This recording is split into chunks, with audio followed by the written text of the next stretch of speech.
Hello, boys and girls. Happy Tuesday.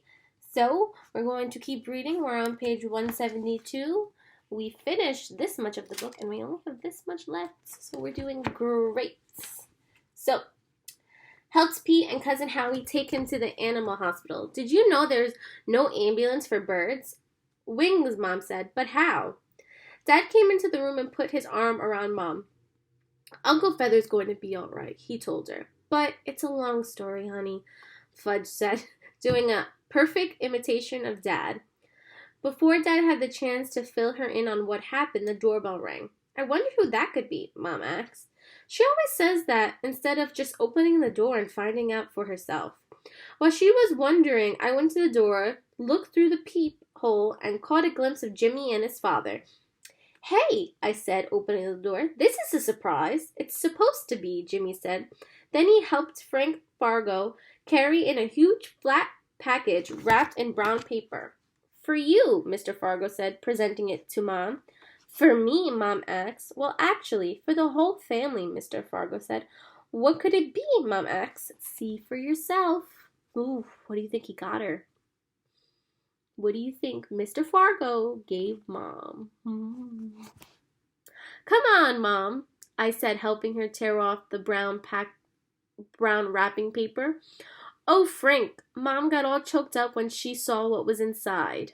So remember, Mr. Fargo creates paintings.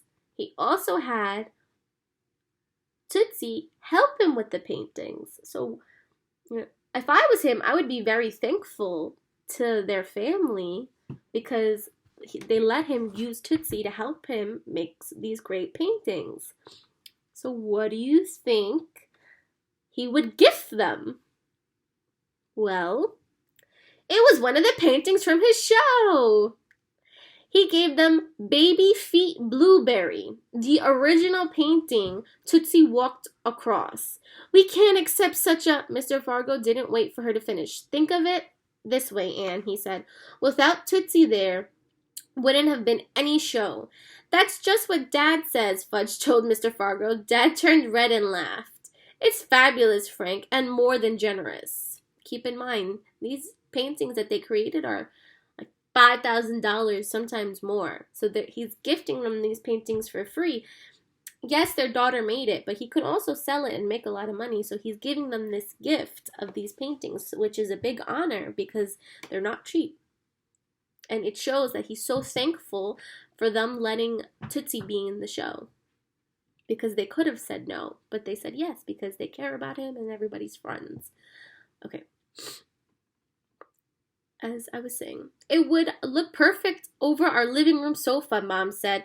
We've been saving for a piece of art, but with money being so tight these days...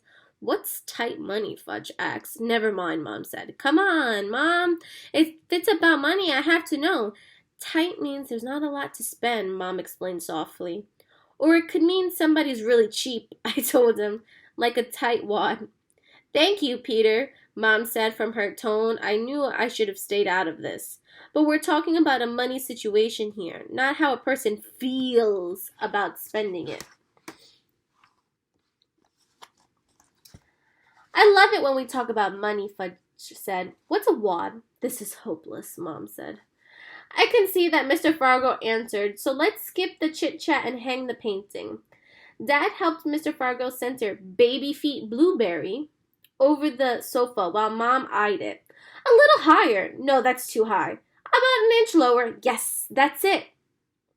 Then we all stood back to admire the painting. Eudora said, Why it looks as if it meant to hang in that very spot? Cousin Howie said, Is it my eyes? Are those swirls of color moving?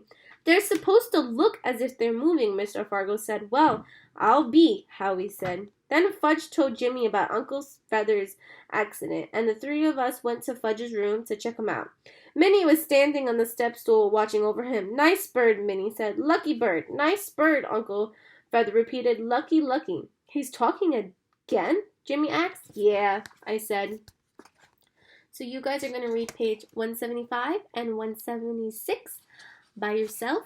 make sure to look back at the pages that I attached, the pictures, to find the answers.